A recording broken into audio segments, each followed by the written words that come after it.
English Language Arts Instructional Shifts Described in a College and Career Readiness Standards for Adult Education. That is a mouthful.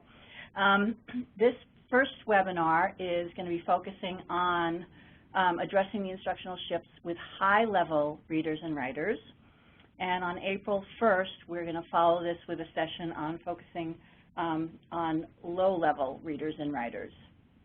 So before we get started, I just want to acknowledge that in addition to our three presenters, who I'll introduce in a second, this webinar is the result of planning by a larger group of professional developers in New England who have come together for several phone meetings to think through our understanding of the instructional shifts and what we think is important to convey to the field about the instructional shifts. And that group includes Barbara Bowen from the Rhode Island PD Center, Deborah Schwartz from Massachusetts Sabes, and Robin Latender from New Hampshire. Next slide, Ben. That's me on the left. I'm going to just be hosting the webinar today. I'm the director of the New England Literacy Resource Center, and our tech support will be provided by Ben, who has some tips he's going to offer you in just a couple of minutes after I introduce our presenters for today. Okay, so we have Peggy McGuire hailing from Pennsylvania. Peggy has many years experience in developing standards, specifically the Equip for the Future standards, and providing professional development on the implementation of standards. Lenore Bolero, who many of you know, is in Massachusetts. She has extensive experience as a reading and writing instructor at all levels and as a professional developer, particularly a professional developer of writing and ESL. And then finally, we have Cynthia Peters, our change agent editor, who has taught ABE and GED level reading and writing for many years and now develops a change agent to help adults read and write critically. So before we get started, Ben, do you want to just remind people of things they should be thinking about? Sure. I'll just give a quick overview to everyone about how to use the Webex interface and how to communicate and participate. So right now, you're just seeing most of your screen should be the slides with our three presenters and their information. But to the right of that, there's a couple windows I want to draw your attention to, and those are the participant window and the chat window. So the participant window has your name at the top and everyone else's name who's on the conference. All below it, you'll notice that there's a lot of red X's and microphones. That's indicating that everyone is muted. So please do remain muted throughout so we can hear the presenters clearly. But if you would like to participate, the best way to do so is using the chat window, which is below that and on the bottom right. And so you'll see a couple chats in there right now that I've given some instructions about connecting audio. Under that, you'll see a white box that you can type in, and then when you've typed your question, you can either hit enter or click the send button. But I want to remind everyone and caution everyone to change that where it says send to. It probably says send to Ben Bruno, my name.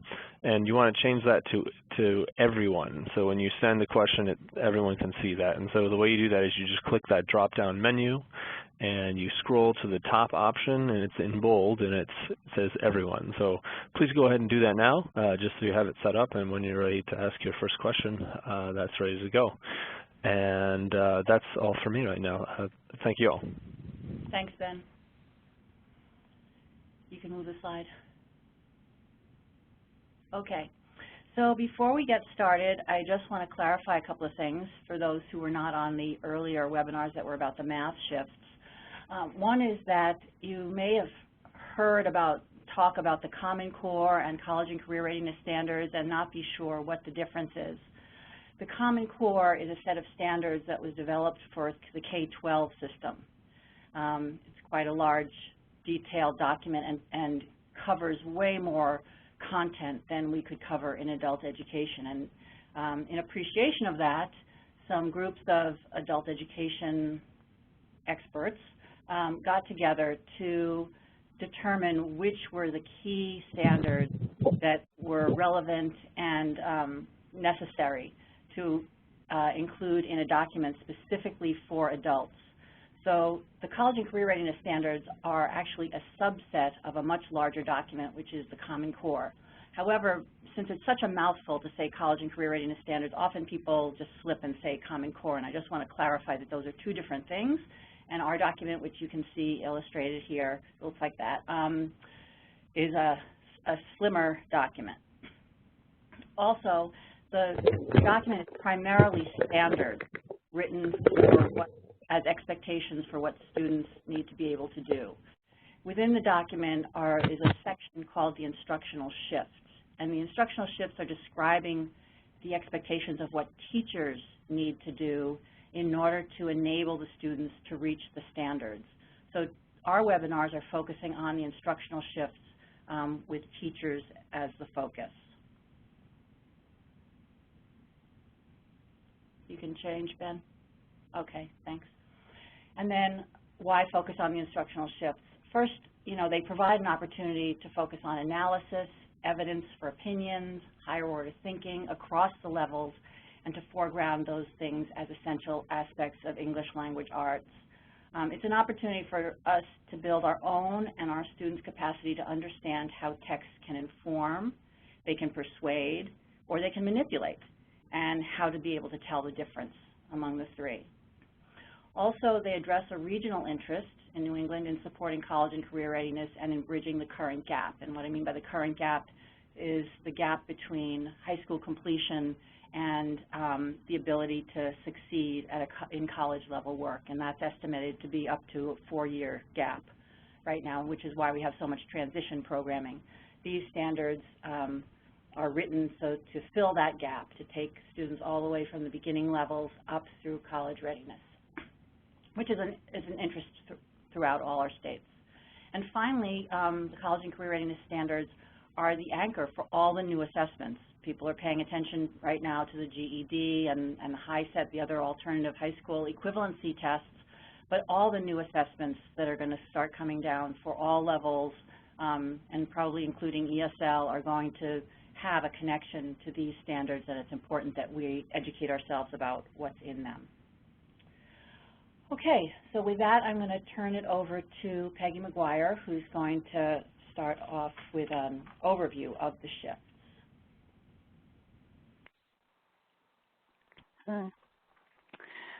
Thanks, Andy, and hi, everybody.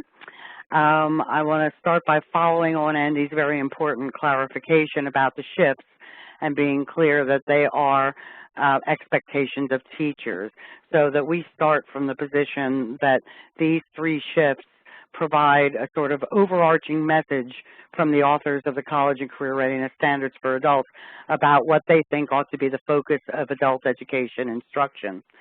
And what those shifts are first, they shift toward complexity, which means regular practice with complex text and its academic language. A shift toward evidence, reading, writing, and speaking grounded in evidence from text, both literary and informational.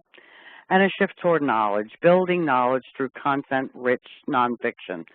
So we present these as 3 separate standards, or 3 separate concepts, but in fact they're really not separate or individual directives.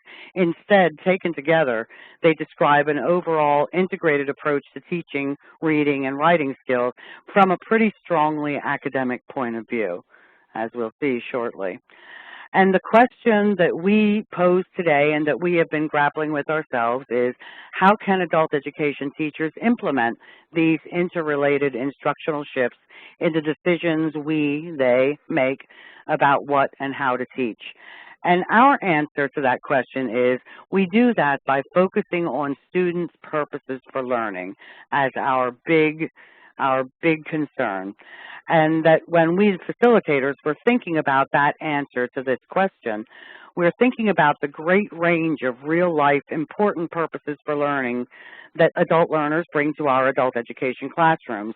And that goes well beyond academic purposes, as important as they are. So what we're talking about is we're talking about learning purposes that certainly are related to things like succeeding at post-secondary education and training, getting and keeping good living wage jobs, but also things like supporting our families, engaging with our communities in various ways, and knowing how to learn when we need to learn or want to learn in the future. So those are all the things that we're focusing on as we look more closely at these shifts. And if we do focus on students' purposes for learning, then we can make instructional decisions and plan learning activities that integrate the shifts. And if you look at the kinds of questions we think about when we think about teachers planning instruction, you'll see the shifts represented in there. You see things like complexity in the kinds of texts we choose, in the tasks we decide on, in the context for application of knowledge. You see knowledge represented, acquiring content knowledge related to specific purposes and contexts, comprehending information that we need to comprehend, including domain-specific language in text. And then when you see evidence, writing and speaking about information found in text in a purposeful way, to answer a question, to respond to a prompt, to meet a need, to learn something new. These are the kinds of things, ways that the shifts show up as we as teachers are thinking about and making decisions about what to teach. So what we're going to do is look at each of these three shifts a little more closely and see what we find. So this first one, complexity, what we're talking about is appropriately complex text and the frequently encountered academic vocabulary that shows up in that text, language that's common to complex texts across the disciplines of literature, science, history, and the arts. So, immediate question, what makes the text more or less complex if we're thinking about what kind of text to work with our students? So in the big picture, we suggest that there are two things that we're always looking at. We're looking at the content of the text. What kinds of ideas are in there? How many of them? What quality and depth of ideas, concepts, and propositions are contained in that text? That's going to help us make a decision about how complex it is. We also look at the form of the text. What does the text look like, really? What are its formal elements? Does it include charts, graphs, tables, other ways of displaying information as well as straight text? How long is it? You know, how many words are there? So the formal elements of the text are also what we consider when we think about what makes a text more or less complex. Next question, how do teachers then decide what is appropriately complex text, considering your students' purposes for learning and the kinds of activities you're thinking about engaging them in? Well, first, and a really important bullet here, is that we use formative assessment strategies with students. And just one of many examples might be the informal reading inventory. But we use formative assessment strategies combined with our own professional wisdom to decide the text complexity level your students can handle. Right? And that bullet is incredibly important because, and you know, we're all teachers, we know this. To decide what text is appropriate, we have to know where our students are now, as well as where we want them to go next. And that means we have to be using some combination of assessment strategies in an ongoing engagement process with our students, so that we as teachers can inform our decision making about how complex a text we want to use in any given learning activity. So that's a really critical piece of this, deciding on appropriately complex text. But we do also have tools available to us to use. We can use quantitative measurement tools to assess reading level of a text we're considering, or we can use qualitative measurement tools to do the same thing.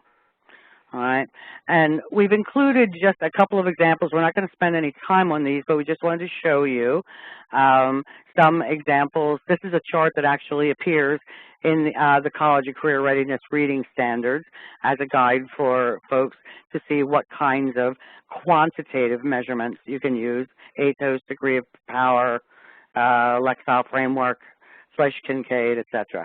So those are all across that, across the top there. Those are names of different quantitative measurements that you can use to get a read on the text complexity. All right. And this, we wanted to show you an example of a qualitative measure, and there are lots of these around. What's most important to look at when you look at any one of these measures is the criteria by which complexity is being measured. And so here, if you look at the blue vertical bar, you see what the criteria the author of this particular measure came up with: text structure, language features, purpose, and knowledge demands. Those are the criteria by which complexity is being described. And it's being described in a continuum from slightly complex text to exceedingly complex text. And certainly it's in this kind of tool where you can think about things like content and form that I just mentioned earlier in a way that you can't really think about it in a more quantitative measure. So, when it comes to teachers measuring text complexity in order to make decisions about what text to use, what do? Well, the authors of the College and Career Readiness Standards for Adults advise that these are the steps we should take. You should start by using a quantitative measure, and then use a qualitative measure, and be sure to take task and context into consideration. Task and context. Wait a minute, that's not text. That's task and context. So complexity is actually about more than text. Complexity is also about the level of cognitive complexity or demand on your brain of different reading and writing activities and situations. Now, it's interesting because this third piece seemed almost like an afterthought for the authors of the College and Career Readiness Standards. It's mentioned briefly in an appendix to the standards document, but there's no real discussion of task or context complexity there. It's just sort of mentioned. But in fact, we argue that task and context are pretty critical components of complexity if you're thinking about how to help students use skills effectively to meet their purposes and goals. So it's a pretty big deal. And the question then, what makes a task more or less complex? And I've just listed a bunch of examples, and I'm sure we could come up with lots more. But here are some of the things that go into deciding how complex a task is. How familiar is it? How many different skills do I have to use? How high stakes is it? Is anybody helping me? Where am I doing it? Am I comfortable there? Do I have an audience? What do they expect of me? Right? Are they familiar to me? Are there any distractions, either potential or actual, in the environment? Are there any other obstacles I have to deal with? So these are all the kinds of things that go into our decisions about how complex a task is. Okay, quick breath. We want to stop for a chat. Now, we've been talking about complexity in terms of both text and task. So what we'd like you to do is think about and share with us how you, when you're making decisions about what you're going to teach, how do you make sure that the text and the task you choose are, my favorite mantra, challenging but not too difficult, so that your students will be able to learn from them. And as you're thinking about that, we want to point out that we are aware that this very cute graphic has spelling errors in it. But we just thought it was too cute, okay? So, too hot, too cold, just right. How do you make sure that text and tasks are challenging but not too difficult for your students so that they'll be able to learn? So take a minute and share with us.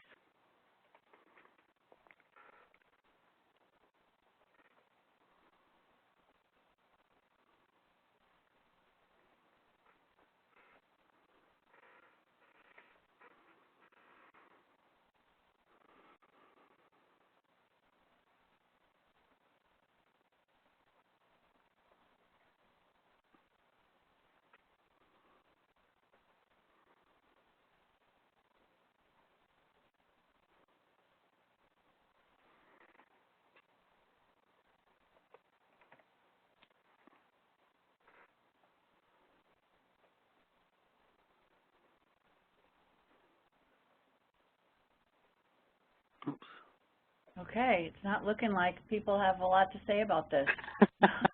Oh, here we go.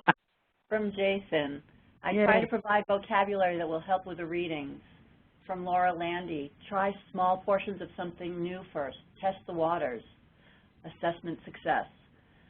From Lakshmi, I tend to go with easier text but make the task more, like students have to discuss, share, do things with it. Sometimes I'll go with a complex text, but that ends up taking up the whole class for some people. Oh, I really. From Erica, I incorporate both familiar lexicon and vocabulary, as well as sprinkle in some more difficult words and phrases so that students can deduce new meaning based on context. Cool. Anybody else want to jump in? There you go. From Carol, I try to be sure that I've used lots of scaffolding before exposing students to large reading tasks.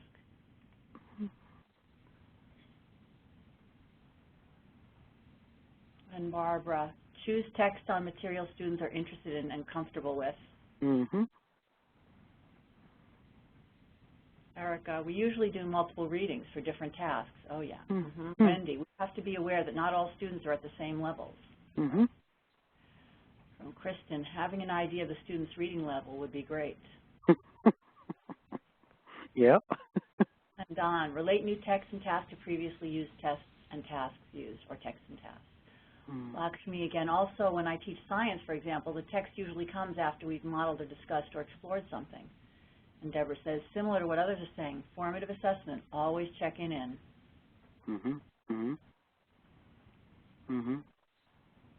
That's probably it, Peggy. Okay, thank you, folks. Good stuff. Of course, I'm not surprised at all by that.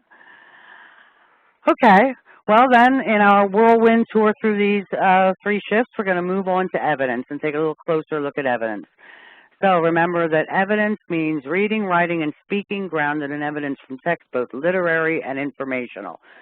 So when we're looking at the different disciplines, for instance, in writing, so the focus is on analyzing sources, conducting research. It's really about making sure that our students can answer questions based on their understanding of text, not just their own prior knowledge or experience. And then reading is very similar. It's on students' ability to cite evidence from text, carefully analyze it, defend claims based on it, put out clear information showing that they understand the text. So, and of course, not surprisingly, reading and writing are very closely related here. And then in speaking and listening, the focus is on purposeful academic talk, being able to speak in such a way that it's clear that they have gained ideas from other sources and are able to communicate them clearly. So, and again, being aware that when we look at these explanations of what we mean by evidence, we're looking at the authors of the College of Career Readiness Standards being very and deliberately academic. But we argue, again, that the concept is much broader. So, for instance, in writing, when we talk about research, think about what that means. It means acquiring information beyond our already existing personal knowledge and experience, and then carefully analyzing and evaluating that information to make sure it's useful to us.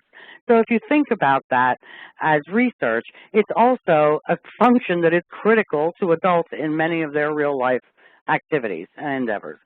So this really is about, it is academic and beyond academic when we're talking about evidence. And then when we look at knowledge, building knowledge through content-rich nonfiction. So here we really are talking about independent reading and comprehension of information across the domains, science, history, technical subject areas, and any other subject areas that our students need and want to understand information from. So we really are talking about reading, writing, thinking, speaking about content with the goal of learning. All right? Okay, so content. How do teachers decide what is appropriately complex content for learning? Well, we can look at what the authors of the College of Career Readiness Standards for Adults say. They say when we're talking about text here, we're talking about works of exceptional craft and thought whose range extends across genres, cultures, and centuries. If you look at the GED 2014, for instance, what you'll see is the way they're defining that is by using a lot of what they consider to be key documents of U.S. history, civics and government, social and environmental sciences, economics, world cultures, etc. So those are two ways to think about complex content. Another way to look for text that addresses appropriately context content, sort of cheating, but it works, is to look at publishers' textbooks that are designed for new high school equivalency test preparation to find level-appropriate reading materials in the relevant content areas. And the reason we say that is because these publishers have put a lot of resources into producing these materials that they say will help teachers prepare students to pass the various new equivalency tests. So we can assume they've done most of the legwork of finding level-appropriate text in the academic content areas. So why not use their stuff? But with a big caveat, assuming that their stuff that you choose is aligned to the teaching and learning purposes you are focusing on with your students, right? And so if that's the case, great. Another caveat, and that is that we don't want to depend solely on those sources for reading materials, because what we end up doing if we do that is sort of cheating students out of the wonderful range of other kinds of reading that they can be doing. You know, engaging with texts that they might not find in a workbook, like short stories, for instance. And while such, you know, sample readings from workbooks are good for examining levels, they are certainly not adequate for exposing students to works of exceptional craft. All right? And that brings us to the fourth bullet, authentic tests that students need or want to read. As we're trying to help learners be competent and engaged readers and writers, we can make instructional use of the wide variety of texts that adults already have access to in their everyday lives. And when we think of that, we think about realia that they have and use in their homes, in their communities, and on the jobs. But we're also thinking about the kinds of fiction and nonfiction that you and I and those of us on this call might be reading to enrich ourselves and to expand our understanding of the world and each other. So those are all texts that are they are ripe to be used when we think about content for our students. So, where are some places to find informational text in these kinds of knowledge domains? Well, we've got a whole list of websites here, some of them you may be familiar with, where you can find good text, informational text in these content areas. That last one, WorkKeys, we put that there because it's a resource that specifically is going to give us leveled work-based texts, so sort of broadening out from the more academic to look at work-based. But we also wanted to make sure that we had other sources for authentic text that even broaden the concept of content and the kinds of things that people care about. So you've got this, I believe, National Public Radio, New York Times Science, National Geographic, National Center for Geoeducation. And again, these are just a few examples of places to find great content, okay? So, to reiterate and sum up this quick trip through the three shifts, implementing these shifts in the decisions we make about what and how to teach, that's what this is all about. And what does that mean? It means, first, teaching our students how to clarify their own reading, writing, speaking, listening purposes, and the kinds of tasks that they want to accomplish by using these skills across a variety of interests and disciplines. So it's like the trick of staying with what our students really want and need at the same time that we're offering a world of opportunity and ideas. That's our wonderful task, right? And then once we are able to help them clarify their purposes and the things that they want to accomplish, then we focus on those learning purposes and we plan teaching and learning activities around what our students will do and what we will teach them so that they can effectively use the skills we're focusing on to meet their own learning purposes. And finally, teaching our students strategies for reading, writing, speaking about, learning from content-rich nonfiction, and sometimes fiction, related to their self-identified goals, purposes, and tasks. And with that, I'm going to turn it over to Lenore, who's going to help us sort of now frame this all in looking how this might play out in real teaching and learning. So thanks, everybody, and here's Lenore. Hi, everyone. It's great to be here with you. First thing that I would like to say is we have been sitting in front of a computer screen for a little while, so I would suggest that we step away from the screen for a couple of minutes and stand up and stretch. Lift your arms, take a deep breath, move your body a little bit, just so that we can get a fresh start on the next section of the webinar. So, everybody ready to do that? Great. Okay, so thank you, Peggy, for grounding us in the context of the instructional shifts. And now that you have a grounding in these 3 shifts, I'm going to focus on some of the ways to apply those shifts to the classroom.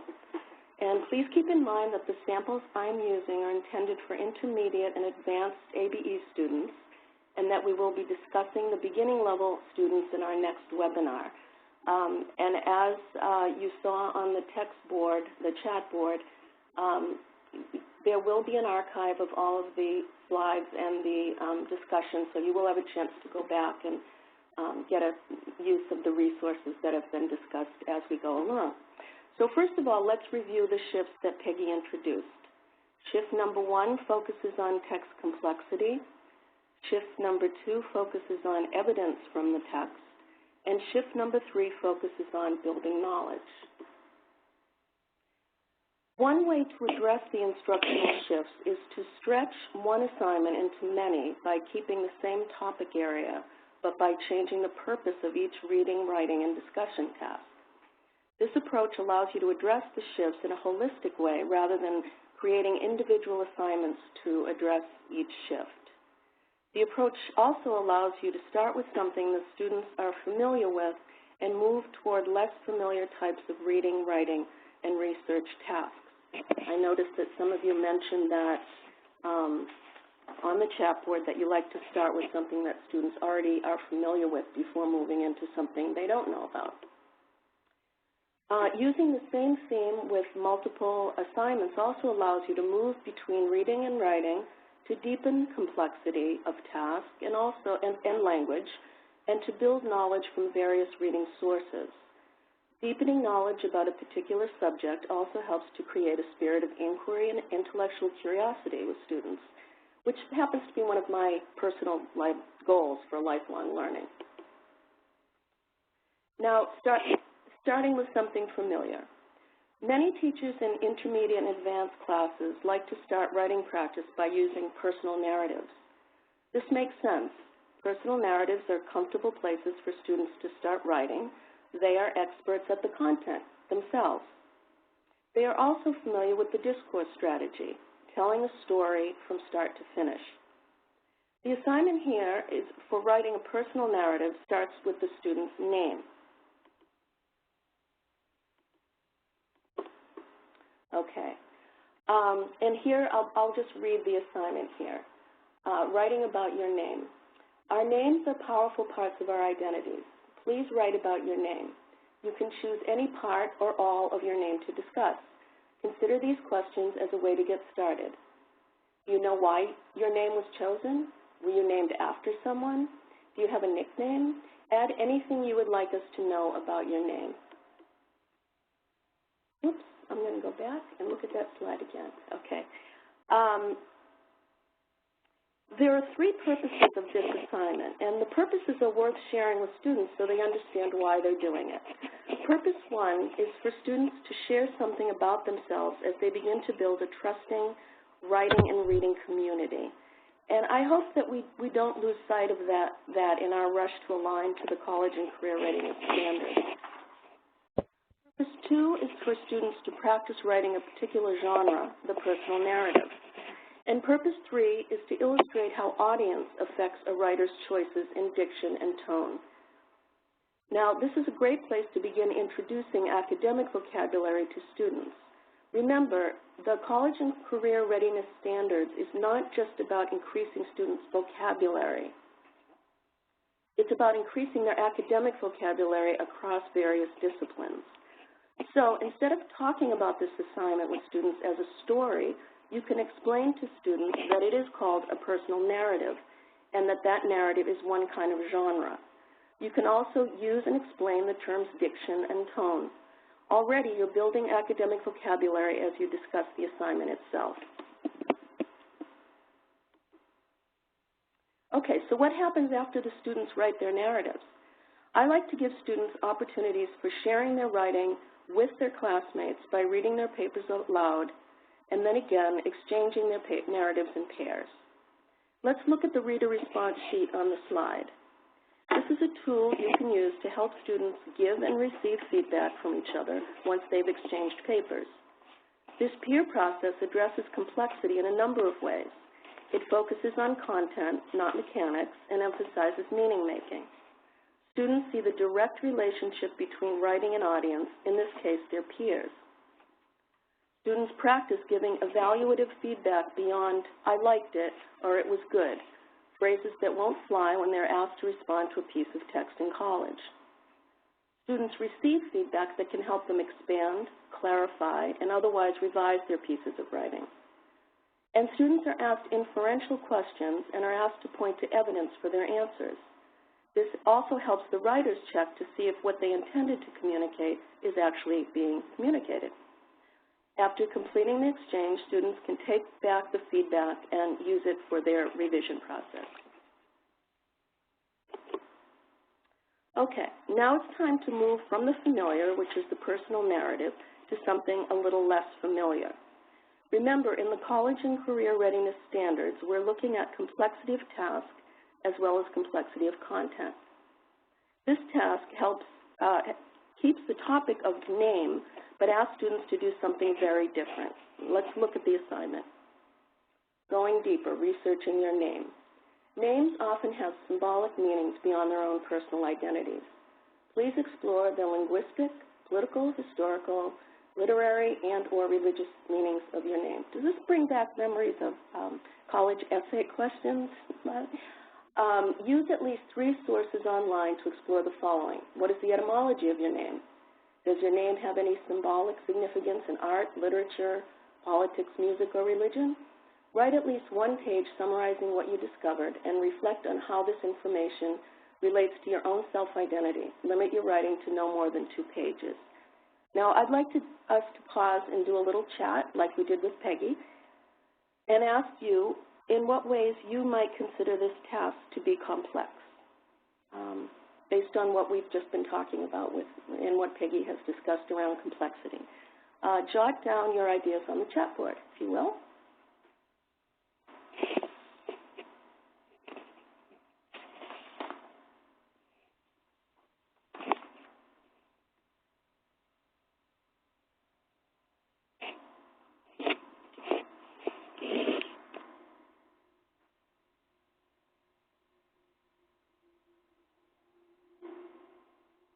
Okay, someone asked me to repeat the question.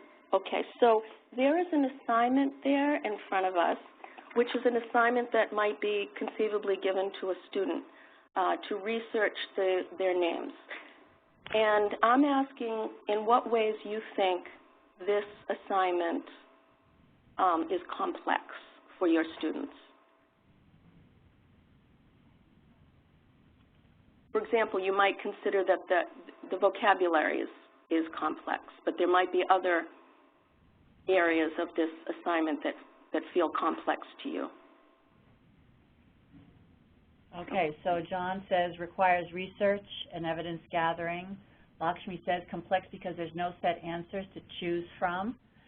Plus, you can't answer it in 1 sentence. Plus, you have to summarize, which is a complex task that has to be taught. Laura says, right, vocabulary is complex. Ooh, things are moving fast. Summarizing research and then connecting the research to personal narrative seems complex. Tom is complex because students have to already know some things about linguistic, political, historical. They have to research content. Reread some. Good, yeah, the research process, says Dunya, that's interesting. And also Barbara's talking about research, symbolism of names, words, independent reading, summarizing, organizing thoughts. There's a lot popping up here. This is great. The student needs to go beyond self-knowledge. Gail says it is letting the students go deeper into the meaning of their names, i.e. research on the internet regarding where their name came from, etc. Students get to do internet research work and report back. similar to papers that would be done on the college level. Erica says, I like that there's this idea of extrapolating and looking deeper and thinking more deeply about the roots of something, especially with regards to literature, history, personal experience. Dunya says citation. Joe says, ask students to look at one thing, the name, from several different angles. Don says, summarizing in and of itself can be complex when referring to a couple of resources. And Laura, using high-level cognitive skills to gather evidence and apply. John covers viewing from multiple perspectives, cultural, artistic, political. Lenore, you want to read a couple? Citing evidence to support their connections. Is that what you just said, Andy? I've just been listening to all these. Okay, I'm at Joan. Students will most likely encounter new vocabulary within a genre or specific content area. Yeah, more on research project, connecting research. Yes, citing evidence. Okay. There's a little bit of repetition coming up, so we'll move on. Wow, you guys are great. Really wonderful responses and beyond what I was going to suggest in my next section. But I've highlighted here some of the academic vocabulary that would certainly be complex and would require some pre-teaching, right? So the assignment becomes a way to actually teach before you even get into doing the assignment.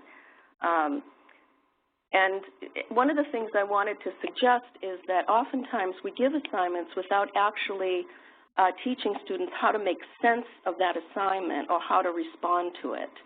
And we can help students to do that assignment in a couple of ways. One is by practicing breaking down the assignment so they really understand what is expected of them. Because as somebody mentioned on the chat board, this is not just this is not a linear assignment where there's one answer to one question. You have to really break it apart and figure out what's being asked of me, what do these things mean, and so on. So in a way, it's like making a reading assignment out of the assignment that you're giving them before they even do it. The second way is to model with students a process for responding to an assignment so that it becomes very clear and they can see how somebody actually went through answering this research question. So, for example, the instructor could do the assignment and then share with students what they found out and what happened along the way. So I actually did this for my own name, Lenore, and it was very fun, and I learned a lot, and it made me realize what students might encounter along the way. So in addition to finding references to my name in the works of Edgar Allan Poe and Beethoven, I also found out that there is a character in popular culture called Lenore the Cute Little Dead Girl that has been around for over 20 years. Imagine, I had no idea. Who said that aligning with the college and career readiness standards can't be fun. Okay, so practically speaking, I want to admit that we are going through this aspect of stretching out an assignment very quickly, but in real life, assignments like this one using names and going deeper could take a couple of weeks or more. And along the way, you would be embedding the anchor standards for reading and writing and increasing students' knowledge base that are reflected in the college and career readiness standards.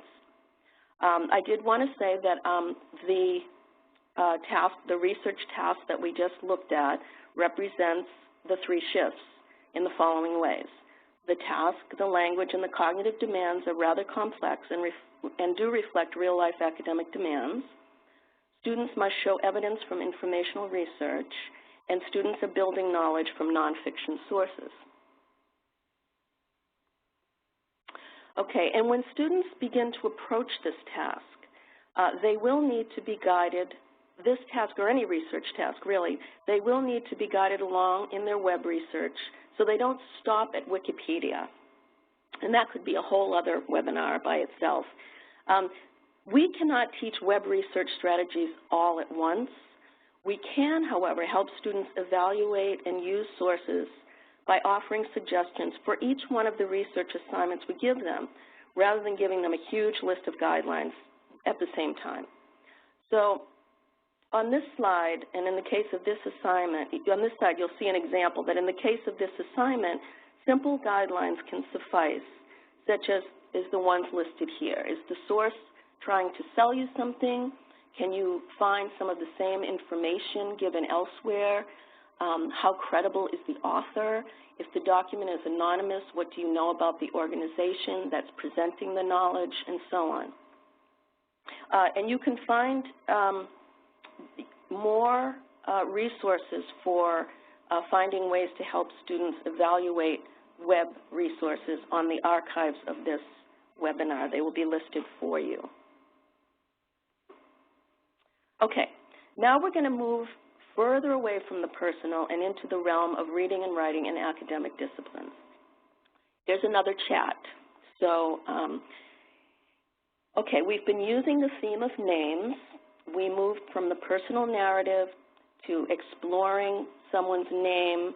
They're still holding on to the personal name, but exploring it in the research realm to find out what the significance of someone's name is. Now, can you think of possible reading assignments using the topic of names in any of the academic disciplines that students are likely to encounter in college, such as the social sciences or literature? And if you can think of any, please add your ideas to the chat board. Thank you.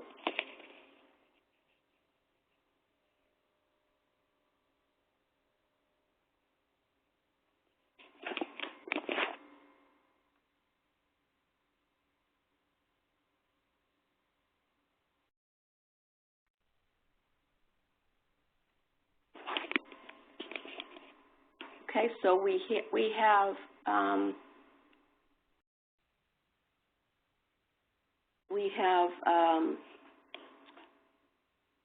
place names, okay, science, Latin names. Can you guys hear me? Yep. Okay, because I just had a glitch on my audio. I wanted to make sure. Romeo and Juliet, what's in a name? That's lovely. That's a beautiful reading. Finding names of main characters in novels and explain the names of things in science. Okay. Oh, mythology, that's a rich source. Major immigrations to the U.S. over history. Not sure what that means. Well, maybe the kinds of names that people have. Kind of names. Oh, yeah. How would that, like my grandfather's name was Salvatore. Yeah. That's not a common name now, for example. Yes. Yeah. So what might, okay, those are great. All right, we're going to move on because I think I'm running out of time, but those are really good examples. And I would like to share with you something that I found. Please don't try to read the slide here because I'm just putting it here to show you an example. This is a reading assignment from Psychology Today that moves into reading in the social sciences, and it summarizes research into hiring discrimination based on the names on people's resumes. So though a Psychology Today article is not as complex as a chapter in a psychology textbook, it provides a way into reading in the social sciences. And an article such as this one can help teachers introduce vocabulary specific to the discipline, terms and concepts such as bias, assumptions, assimilation, prejudice, institutional racism, and so on. And these terms can be recycled as students read more sophisticated texts in the same discipline. Further, teachers could use an article like this to help students practice reading with a purpose, summarizing, analyzing, and synthesizing information, as well as reflecting on what they've read and its application to their own lives.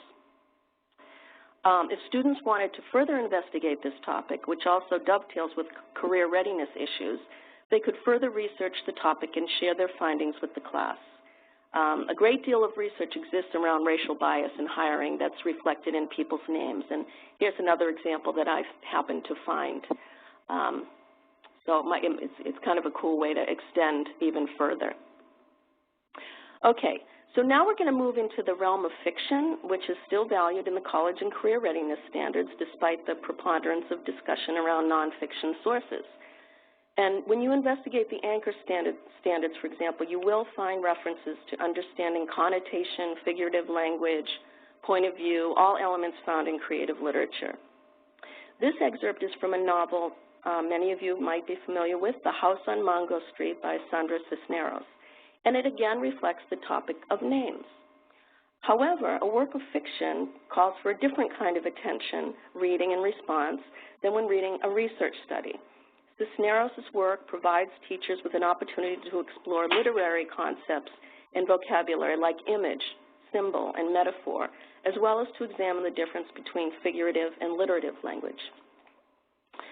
So reading across disciplines illustrates differences in a writer's intentions, and while the writers of nonfiction articles intend to inform and persuade the reader, the writers of fictional novels intend to engage our senses and imagination and to move us emotionally as well as intellectually. So this is just another idea for helping to reinforce the importance of helping students set a purpose for their reading. You don't read a novel the same way that you would read a social science article. Okay, so all of the strategies I've discussed can be practiced on a much smaller scale than what I've illustrated here. Teachers do not need to extend their lessons with this much detail, but they can begin to think in terms of making their reading and writing lessons more complex in similar ways.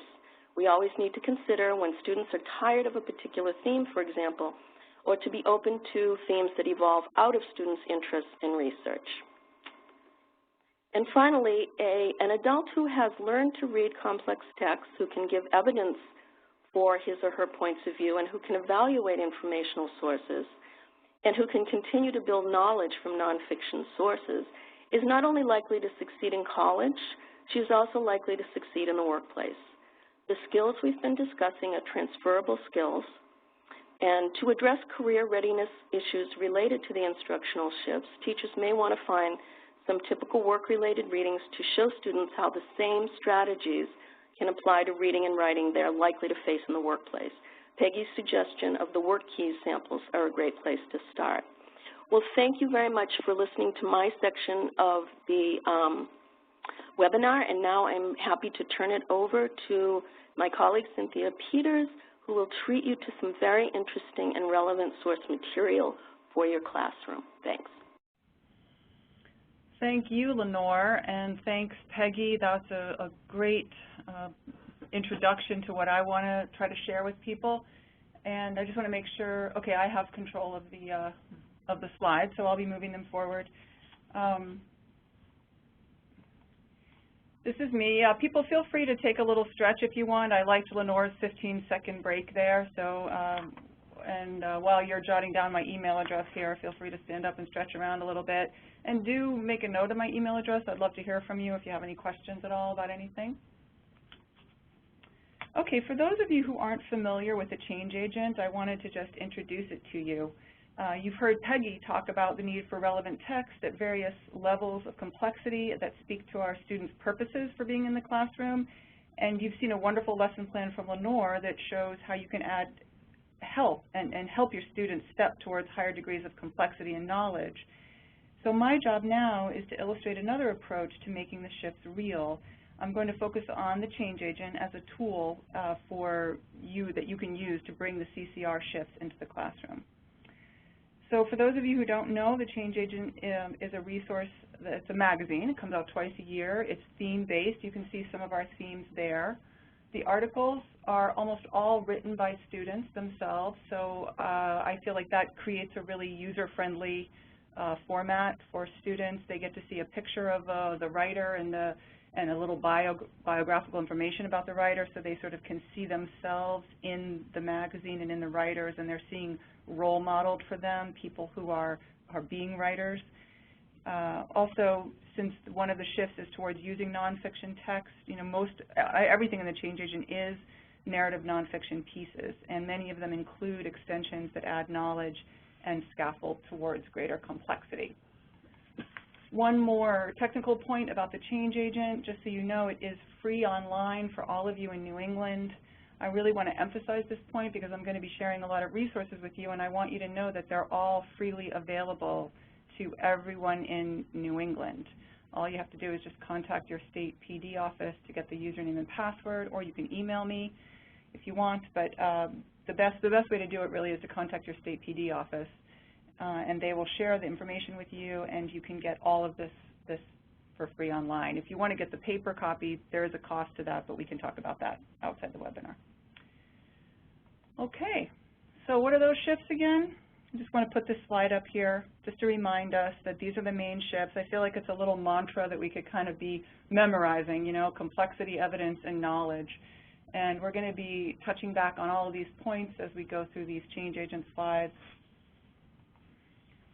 And I want to let you know how I plan to do this.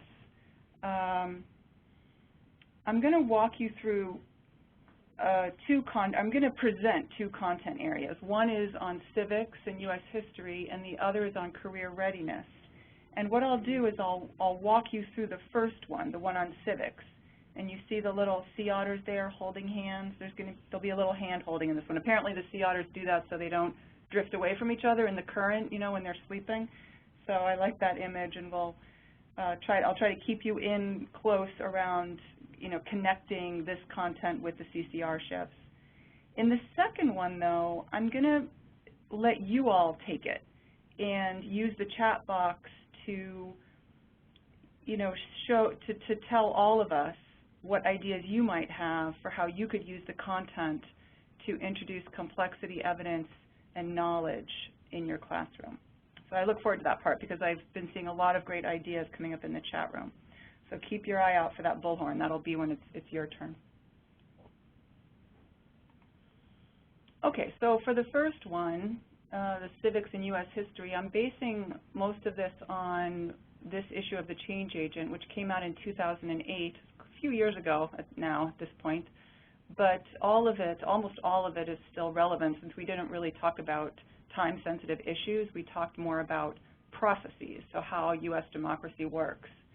So this whole issue is still highly, you know, very timely and highly relevant for teaching civics and for deepening students' knowledge of U.S. history.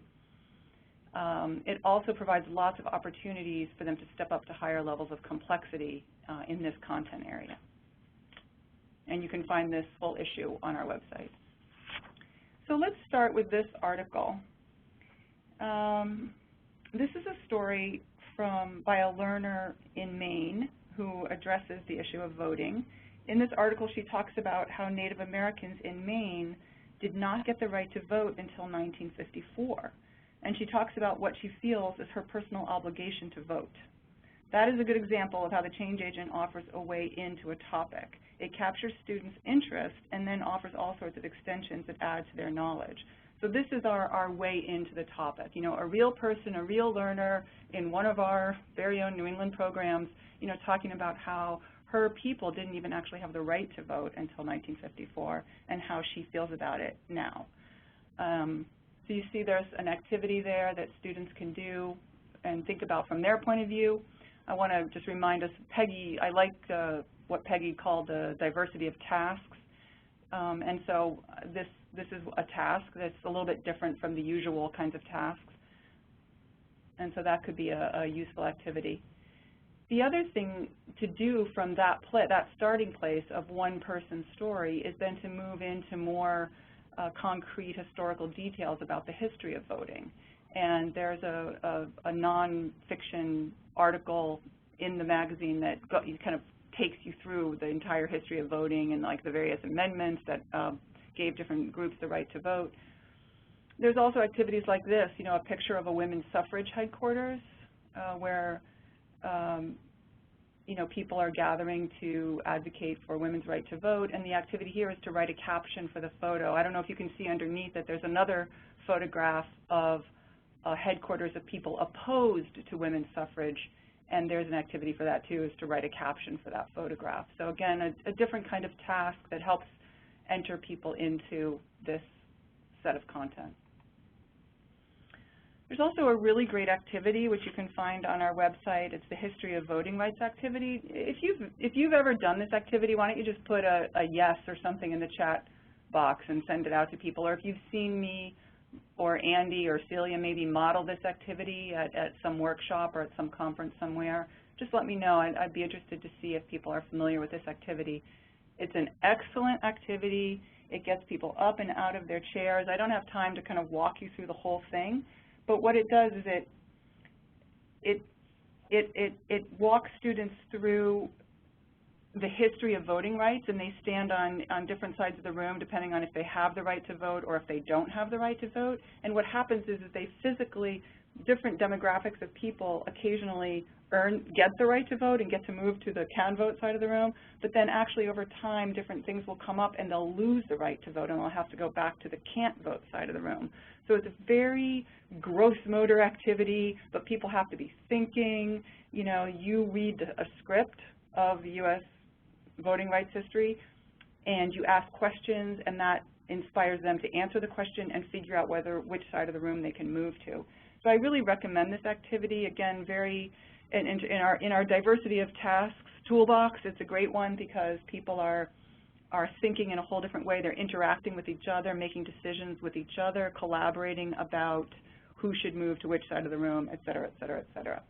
Has anybody said yes? I see in the chat box, yes, a couple people have done this activity, so that's great. Yeah, I encourage everybody to try it. Okay, moving on. One of the groups of people in our society who is sometimes deprived of the right to vote is felons. And here we have an article by a student talking about her opinion about felons' rights to vote. And we also have a really interesting illustration. It's actually created by an inmate who submitted this to the change agent. And it's a great chance for people to kind of unpack a political cartoon. So you have these two pieces here that you could use to start thinking about felons' rights to vote. And then there's another piece, actually written by our very own Andy Nash, a more straight-up historical, you know, analysis of the history around the rights of criminals to vote. And you can see it's introducing a lot of complexity. If one of the things Peggy said, you know, the number of ideas, the number of propositions, the difficulty of the vocabulary, you know, just the length of the article. It's 2 full pages. You can see some of the definitions there show the level of complexity that we're dealing with. So hopefully what we've done here is we've taken a whole content area, started at a place that felt accessible and user-friendly, and branched off into all these different directions that incorporated a great diversity of tasks as well as much more complexity and much more knowledge. Because in the course of doing all this, a regular thing that's going to come up is, oh, which amendment gave which group the right to vote and which amendment corrected those state laws that prevented some groups from voting.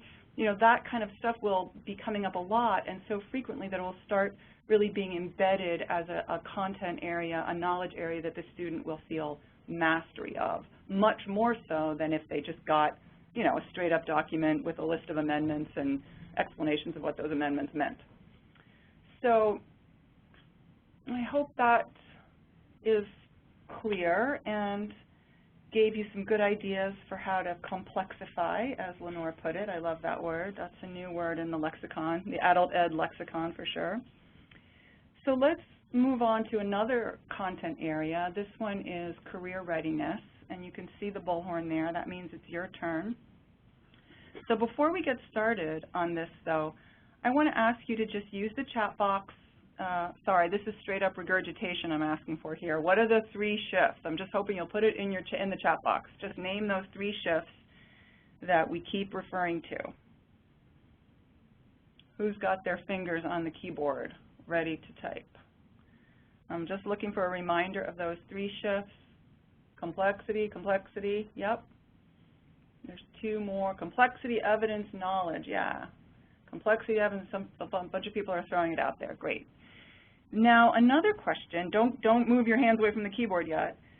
I wanted to ask you too, just if you want to think about some of these things that have come up in the course of the webinar. I don't know if you've been taking notes or not, or maybe it's unfair to spring it on you, but there's been discussion of different ways, different tools in the toolbox that you can use to get to these places.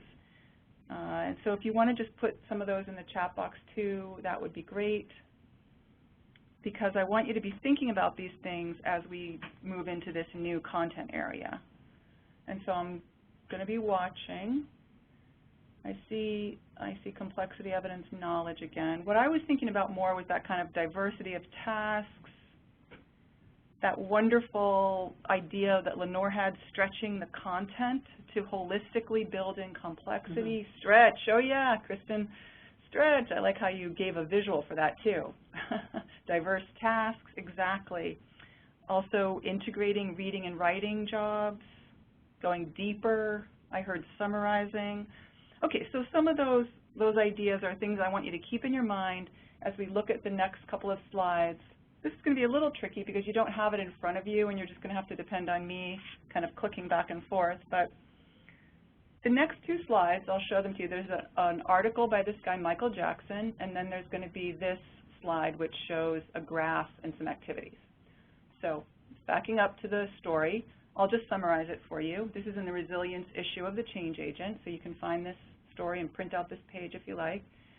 This is a story by somebody who had a job for 22 years. He was doing the job completely successfully until a new company bought out his company and required that everybody have a GED. So all of a sudden, I think he had 6 months or something where he had to get his GED or lose his job.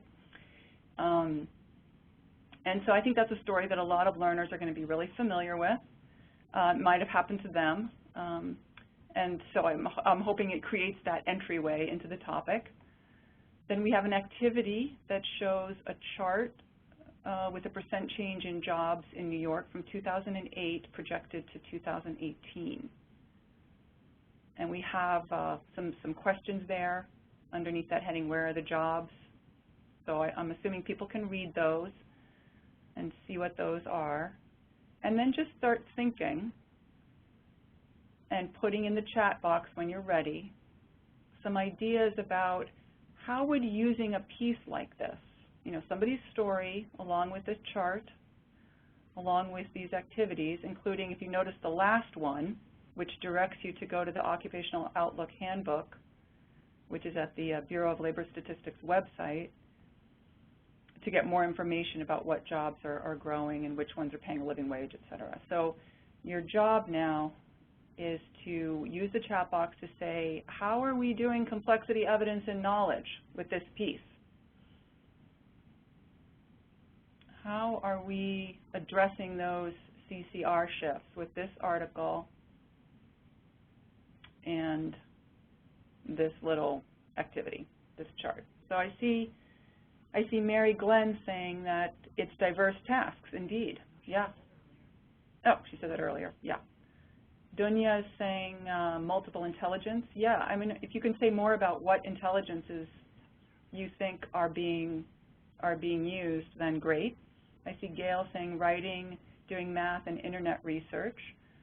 So yeah, say more about the writing, Gail, if you can. What writing tasks? Well, the write several true statements is maybe what you're referring to. But if there's other writing tasks that come to mind, that would be great. Somebody talked about interpreting the text, interpreting the graphics. Yep, that's a really important one. Reading charts. Reading charts is hard. People, when our literacy learners are really training their eye to go from left to right, in the text. But then when you present them with a graph, your eye might do something very different. It doesn't just have a left to right way to move. It has to take in this whole big amount of information. And so one thing I like to say to my students is, let your eye rove around and just tell me what you notice. And so that's one way to help people learn how to read a graph. Okay, so I see Tom Jones talking about vocabulary and relevance to student lives, interpreting visual data, have them summarize a paragraph in the article. That's a great idea, even summarizing every paragraph. The times I've done that with my students, it's been very rewarding, actually, because they really feel like they get there. Someone's saying, write summary from the article, and how does their own summary relate to the graph? Huh, interesting. So then they're bridging, they're having to make a bridge between something they wrote where they're actually using evidence from the article and relate it to, a piece of data that is being presented. Multiple text types. Deborah Schwartz is saying narration and data, for instance, that support each other or divert from each other to provide a new argument or narrative. Great, that's really good. Thank you for identifying that kind of complexity that's going on here. Lenore says she still has problems reading graphs, and she wonders if she has dysgraphia. And that's a great thing to notice. I think so many people feel that way. They just look at a graph and they just practically get dizzy. So really pausing here and taking a long time to let students wander over this information. And like I said, a way to demystify it is to just say, tell me anything at all you notice. And it's really, anything's acceptable. You know, somebody could say, wow, the words are sideways. That's something that they could notice. And that's just totally fine. They could notice what the title is. That's good information. They could notice that there's percents in the left column. Just even the most basic noticing is going to help you start breaking it down. Okay, I'm sorry, I'm just picking and choosing various people from here. I see Yvonne has written that this exercise gives us a chance to synthesize information from multiple sources. That is good. That's a really important CCR shift. Carol Collier says, how about asking why the jobs are changing? What a great idea. What a great idea. That could take you in so many interesting directions. Why are the jobs changing? What jobs can be outsourced? What jobs can't be outsourced? What jobs have to stay here no matter what? You know, that would be really interesting. You could probably find some interesting newspaper articles on that topic, other realia, which is the word we use. Pretend to be a job counselor and help this person take his previous experience and roll it into a new job career. Great idea. Another diversity of task, also giving a student something that actually really meets his or her needs in the moment. Okay, so due to time, I should probably keep going. I'm sure there'll be a lot more great ideas, but I'm going to move us to our next next set of slides, which again, I'm going to ask you to do the same thing. So keep your hands on the keyboard, and I'm going to show you two pieces. This is something that I wrote for the magazine because I felt like we needed to have something in this issue that looked at this idea of legislating wages. Where does a minimum wage come from? Who determines what is a minimum wage? What is a living wage? And also I found out, I hadn't even known this myself till I looked into it, there is such a thing as a maximum wage. And there's a lot of talk about a maximum wage historically in our country and all over the world. It's a really interesting concept, and this article kind of tackles all of that. It's written at a level 8. So Peggy talked about, you know, knowing appropriate levels. And so on the Change Agent website, you can find all of our articles are leveled and available in a table of contents. We don't put the levels in the print issue, but we do put them on our website, so you can go there and check the level. So this is written at a level 8, and it has another graph to go with it. So again, another opportunity to interpret data. And if you have thoughts about how you could use these two pieces, that would be a good time now. Now would be a good time to put something in. I see Diana writes, what action, if any, can students take? And you might be referring, Diana, to the jobs articles, but I think that question is just as relevant for this. You know, what action, if any, can students take around things like wages? There's big minimum wage struggle in the country, and lots of relevant material going on that you can find in the newspaper related to minimum wages. Do I need to hurry and finish, Andy? Yeah, I'm a little bit behind. So I guess I'll just move us through to show you one more article on this similar topic. This is Women Like Men, Only Cheaper. It's about women's earning something like 77 cents to every dollar that a man earns.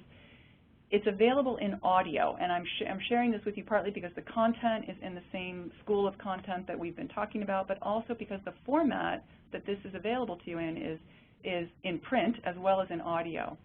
So does anybody have any thoughts about why being able to listen to an article online would be helpful? Listening to an article read out loud while you read along with the text could definitely help as we are helping to scaffold our students into more complex texts. When you hear something read out loud, it's a lot easier to just kind of incorporate those hard words, like hard words that you might not know, but if you hear somebody read them and not stumble over them, you're more willing to just kind of stay tuned in for the content even if you didn't understand a particular word. So it's actually a really good way to level people up to more and more complex texts. I see people writing some great ideas, so I hope people can check those out. As we skip through to one more slide here, just to let you know that we've been addressing the big shifts, complexity, evidence, and knowledge. But on the Change Agent website, I've sort of broken down some of the key standards into what I hope is everyday English, and I've directed you to excerpts from the Change Agent that help you address those standards. So I want you to know that this resource is available to you. If you are feeling like, wow, I really need to work on integration of knowledge and ideas, and I just don't know how to do that, you know, you could look this up on our website, find literally a page number you could go to in a magazine that would help you address that shift.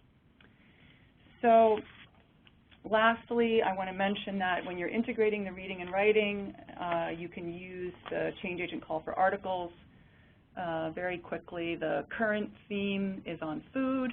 Call for articles is available on our website. The deadline is May 5th. So I hope all of you, if you want a real authentic way to bring a writing prompt into your classroom and get students writing for a national magazine, you'll think about taking the Change Agent call for articles. That's what it looks like. Okay, so I have a little summary here, and I'm going to turn the mic back over to Andy, who will take us out. Thank you. Thank you, Cynthia. Thank you, Lenore. Thank you, Peggy. That was great. Let me move over to the thank you slide. Thank you for summarizing and illustrating this for us and for giving us those 3 different angles. I feel like I have such a different understanding now from looking from those 3 such unique perspectives. That was great. And Lenore, I'm going to go and research my name as soon as this webinar is over. So thank you to all of you for being such great participants and weighing in and participating in the chat. That always makes a webinar so much more dynamic than when it's just talking heads from the front. So thanks a lot. I want to remind you that the next webinar that will be on applying the shift to low-level readers and writers is on April 1st. It's a little bit different time, 3 to 4:30. I want to make sure you know that you don't have to re-register. If you registered for this one, you'll get the reminders. Ben will send you a reminder automatically. In the next webinar, we're going to be referring more to specific CCR standards. So you may want to have the document either with you or just be familiar with how it's organized so that when we refer to things, you aren't lost in that. The webinars, these and the math ones that we did last month were recorded and are archived with PDFs of the PowerPoints at nelrc.org. Right on that top page, you can access them, so please share those. And right after the webinar, there's going to be a very short evaluation survey that gets sent to you. If you could respond to that, that would really help us know how to improve webinars. And it's also kind of your access to a certificate of completion. Some people need to have certificates to show that they participated in various PD activities, and we have certificates that I can send you a certificate, but only upon request, because it's a lot of work to crank them out for everybody. So if you do your evaluation and then want to send me an email requesting a certificate, I'd be happy to send you one. And with that, I haven't been looking at the chat box, but I see thank you, Kristen. Thank you to folks commenting. Thank you all, and I hope we see you again on April 1st. Have a good day. Bye.